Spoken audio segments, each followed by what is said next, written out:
Hey guys, today is day 13. Right now I'm reading a book, Confessions, overlooking this town called Mount Aubrac.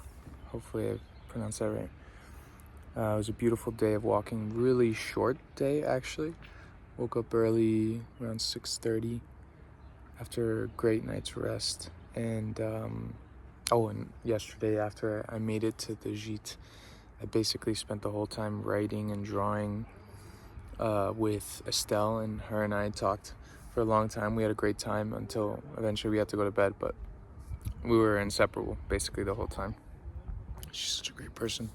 And the pilgrim I have the most fun with. So glad to have her here for a while until she has to go.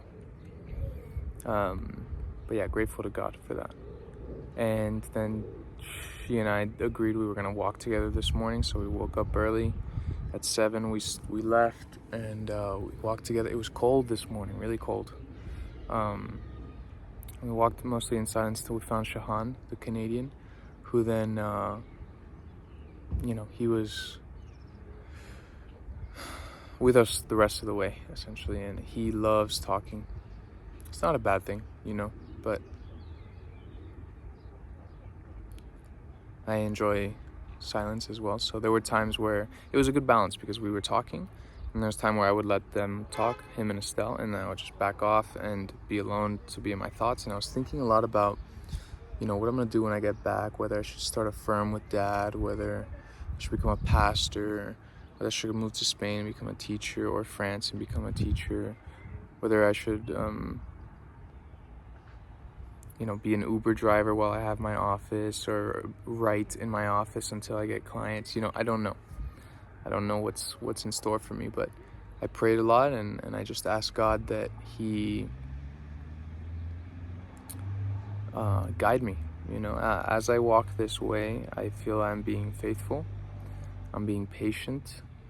I still have, I think, a little over 50 days to go. And today's day 13, so I'm not even halfway there. But I am being faithful that if I just walk every day, I learn more every day, I meet new people every day, I'll have more insight, more opportunities, and God will speak to me, and it'll become more clear what it is that I have to do. And I have no doubt God will provide for me and take care of me, so I'm not worried. Anyway, we walked all day together through some hills, some farmland, and then towards the end, I'm telling you, we didn't walk that far. Let me see how many miles. But towards the end, Estelle and I stopped at a clearing. Shahan kept going, but Estelle and I stopped at a clearing, and we talked for a while about relationships. 13.8 miles. Oh, it feels like today felt like nothing. I'm telling you, 13.8 miles felt like nothing. Anyway, not bragging. I can do nothing without the strength that God gives me. I prayed a lot today, by the way, in the churches and on my walks. I prayed a lot over you, over my friends, my family, the pilgrims I'm with, and over this journey.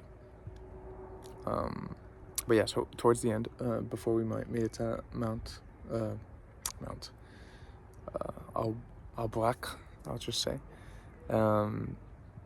Estelle and I stopped at a clearing. It was a forest, just her and I. Nobody was around.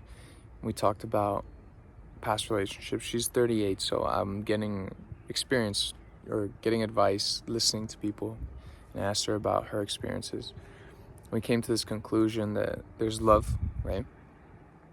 When people think they love one another, but it's like a puzzle that's missing pieces, and you're trying to force pieces into that missing piece, but what you don't know is that this puzzle is always going to be missing that piece, So that's love. That's where people get divorced, where people get toxic, where people don't like each other, but they stay together for whatever reason. And then there's love. You guys know what that is. You've seen it. I see it in my mother and my father more than anybody. And it's when God's hand is involved. and he provides all the puzzle pieces, and they all fit, you know. And it could be that the puzzle, the image of the puzzle, is not the most perfect image, right? Because nothing is perfect, and everything is hard, and there's always going to be trials, you know. There's always going to be imperfections to relationships, but the important part is having that whole puzzle, and really finding those pieces that fill you, you know. Anyway, after this, she was kind enough to share her food with me. I gave her so a quarter of my baguette, and she provided butter for the baguette. She gave me half an egg, half a quiche, and some fromage. So I didn't really tip. I didn't really chip in as much as I probably ought to have. But she was very kind, and she explained to me, because when she was offering it to me, I said, no, I don't want.